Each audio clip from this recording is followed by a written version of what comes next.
In the previous video, we learned about the general process of signaling through G protein coupled receptors. And as this image summarizes, the idea is the signal hits the GPCR, which triggers a change in the alpha, beta, and gamma subunits, which causes them to dissociate, and GTP replaces GDP in the alpha subunit. That can then activate adenyl cyclase, which catalyzes the conversion of ATP to our secondary messenger, cyclic AMP. So in this video, we're going to look at two different chemical features of this process. One is the difference between GDP and GTP, and the other is thinking about the conversion of ATP to cyclic AMP. Okay, so let's first start with the difference between GDP and GTP, because in an activity, you're going to think about how this subtle difference can influence the enzyme or the protein in such a significant way. Okay, so just like we talked about ATP, GDP has a central ribose,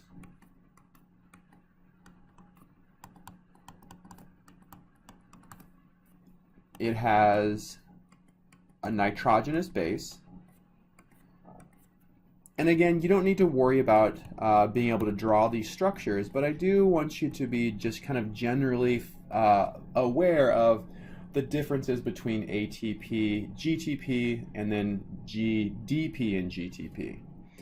Okay, so it looks pretty similar to ATP so far, but now we have a carbonyl here, and we have an amine hanging out here. Okay, so the nitrogenous base part of the GTP is a little bit different than the nitrogenous base of ATP, and that's really the only difference between the two molecules is this nitrogenous base area. Okay, and then just like ATP, we have a triphosphate attached to the ribose.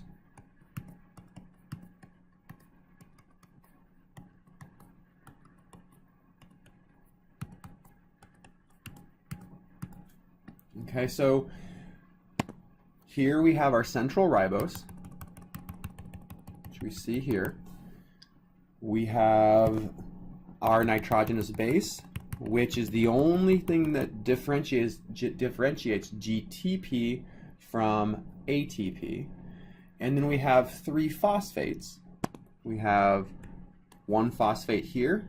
So if you only have this phosphate, it would be GMP for monophosphate. We have a second phosphate. That would, if you had the first and the second, this would be guanosine diphosphate or GDP. And then we have our third phosphate, which makes GTP. So just like with ATP, the only difference between GTP and GDP is the presence of this final phosphate. So if you hydrolyze it off, and just kind of X'd it out, it gets hydrolyzed away, you've created GDP. Okay? So the alpha subunit is able to recognize the difference between GDP and GTP and change its structure in a way that allows it to interact with the beta and gamma subunits and the GPCR, or it's able to interact with adenyl cyclase. Okay, so we'll see an activity in class that allows you to kind of think through that a little bit more. The other chemistry we're going to think about here is the conversion of ATP to cyclic AMP. Okay, and in a previous video we drew the structure of ATP, so I'm just going to pop it up here so you remember what it looks like. Alright, here is ATP. So just like GTP, we have our core ribose. We have our nitrogenous base, which we can see here is a little bit different than GDP. And then we have our triphosphates. Okay, so cyclic AMP has the same core structure as ATP, but instead of having three phosphates, we actually create a cyclic structure between this oxygen and that phosphorus.